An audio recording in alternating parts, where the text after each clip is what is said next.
ፈተና ሲባል ችግር ብቻ አይደለም፣ ጸጋም ፈተና። ጸጋ ተሰጥቶ ታመሰግናለህ ነው ትታያል። ችግር ተሰጥቶ ትታገሳለህ ትመዘናለህ። ዲን ማለት እሱ ነው።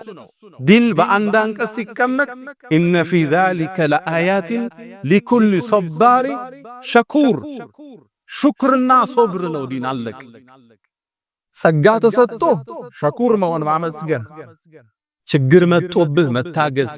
ዲን ባጭር ቃል ሲገለጽ እሱ ነው። ነቢዩና ሙሐመድ ዓለይሂ ሰላቱ ወሰላም ከማ ዐንደ አልቡኻሪ ምን ሐዲስ አቢ ሁረይራ አንድን ውብ ታሪክ ይነግሩናል። ስለ ጸጋ ያለን ምልከታ ያስተካክሉልናል። አላህ ፈተናዎችን ሲያመጣብን ነገራቶችን በምን መልኩ ማለፍ እንዳለብን ካላለፍነው የሚጠብቀንን ውድቀትን ጠቅሰውልናል። ነገሩ ወዲህ ነው።